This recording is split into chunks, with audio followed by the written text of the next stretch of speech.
You're watching Digital Photography One-on-One, where we answer your questions. Here's your host, Mark Wallace. Welcome back to Digital Photography One-on-One. This is the third episode in a three-part series where we're answering the question, what should I buy?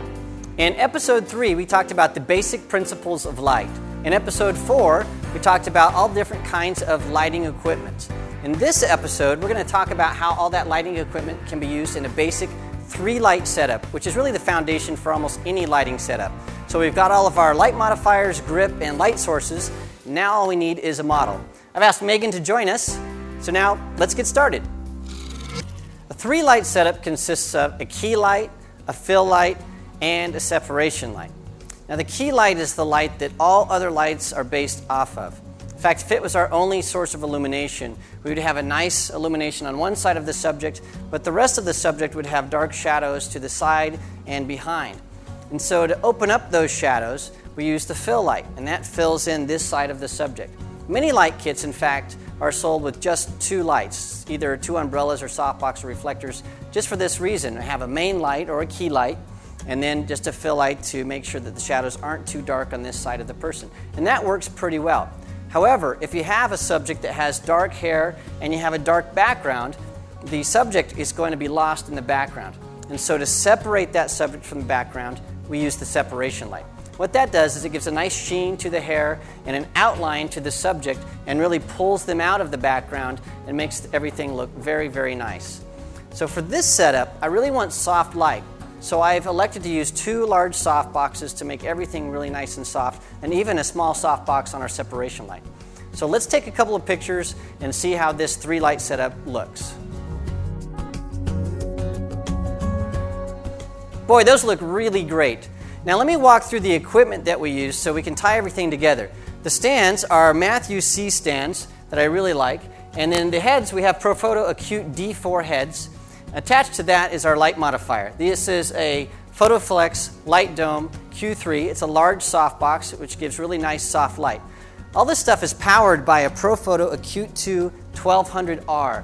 Now the R stands for radio, so it's got a pocket wizard built right inside, which makes metering and triggering really, really easy. Our background is a Westcott muslin background. It's sort of a brown-black background, and it's supported by a background support stand. And also I have a small softbox on the separation light. Now to meter all of this stuff, I used a Sekonic L358 light meter with also built-in pocket wizard.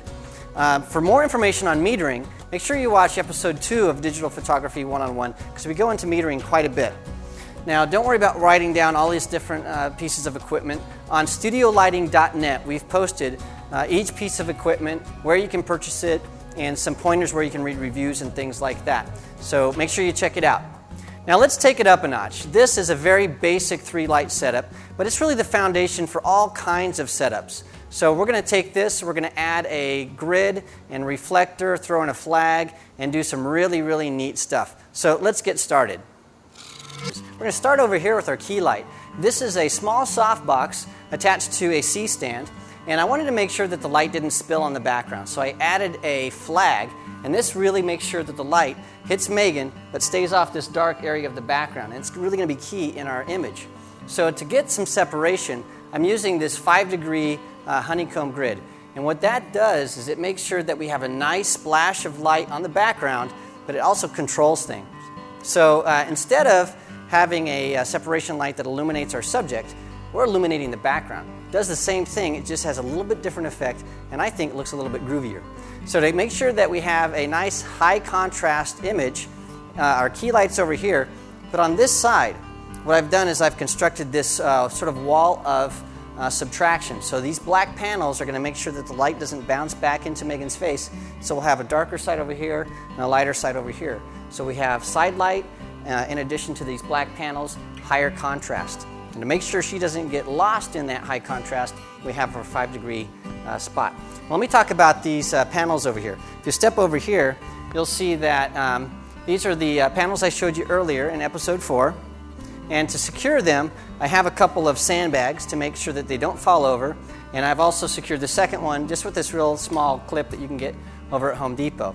Now, one of the stars of grip, I didn't mention last time, are ladders. And what these will allow you to do is to hop up, change your lights, and come back down pretty rapidly. And it also makes sure that you're safe in the studio. Now, if you did your math, you're probably asking, how is this a 3-light setup? We only have 2 lights.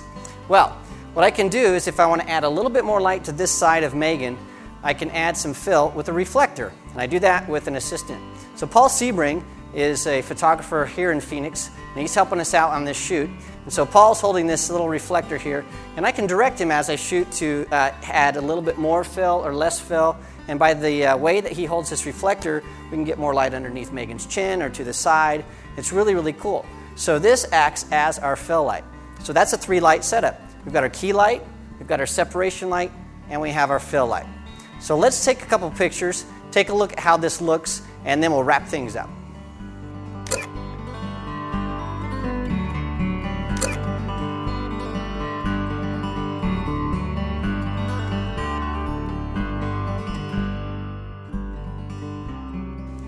All right, well, thanks for joining us for this episode of Digital Photography One-on-One. Before you leave, I want to talk to you about this really cool book that I like called Photographing People. It's published by Rotovision. Inside, it's got some amazing photographs, and next to each photograph, it has a thing called a plan view. And this shows you all the equipment that was used, the softboxes, light sources, reflectors, and things like that, as well as the settings for the camera, what kind of camera was used.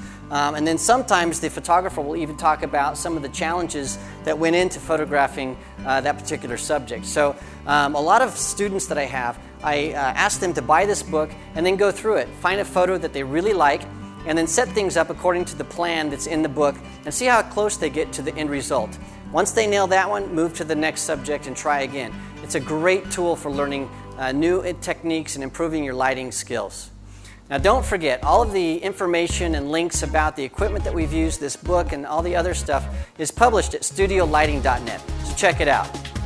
Well, thanks for joining us for this episode. I'll see you next time. This episode is brought to you by SnapFactory.com and StudioLighting.net. For more information about our workshops, visit SnapFactory.com.